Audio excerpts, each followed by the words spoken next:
then they put those rings on every 10 inches or so for reinforcement. So water barrel, cannon barrel. Maybe that's how that came about.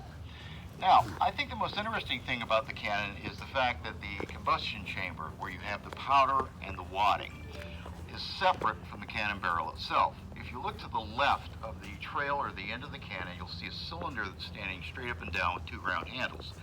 That's the powder mug. That's where you put the powder and the wadding. This cannon would have 4 of these. We've already got one in the cannon barrel itself right now. It's being held there by that horizontal block of wood known as a breech block.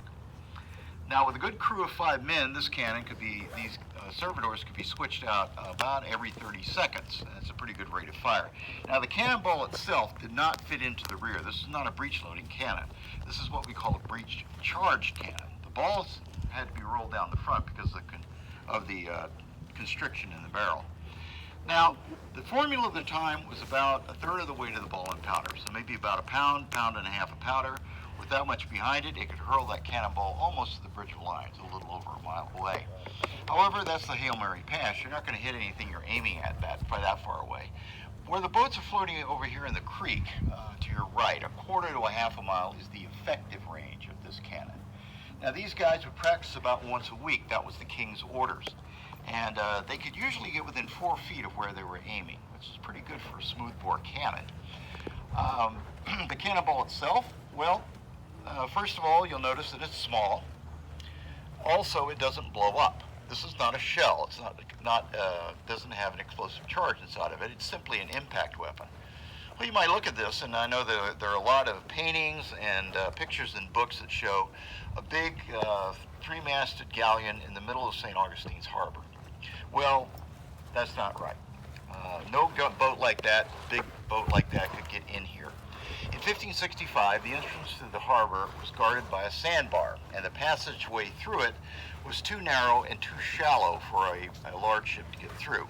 Most galleons weighed about 300 to 500 tons and drew over 12 feet of water. Our inlet was only 9.5 feet deep at high tide. So what the big ships had to do is anchor offshore in 44 feet of water. That was considered to be a safe anchorage. Then they got out the block and tackle and put the ship's boat in the water. Now, every large ship, like a galleon, had a boat.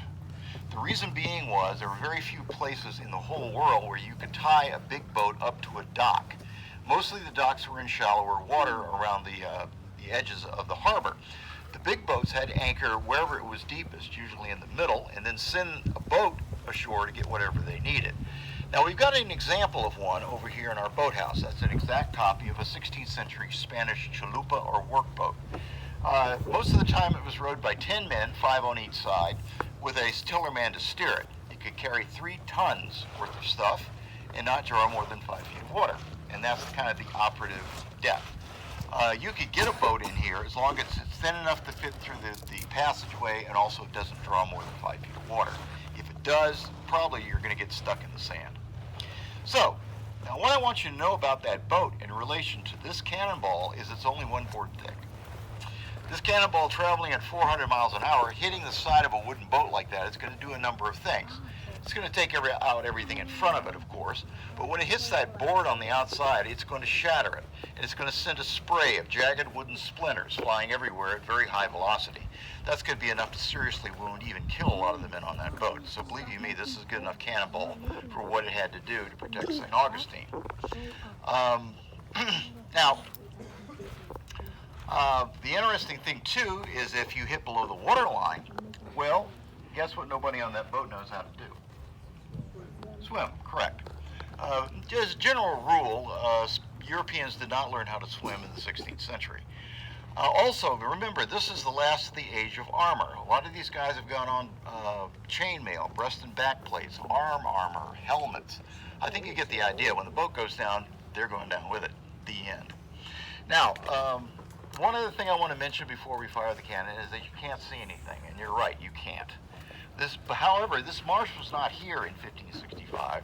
This marsh was not here in 1939.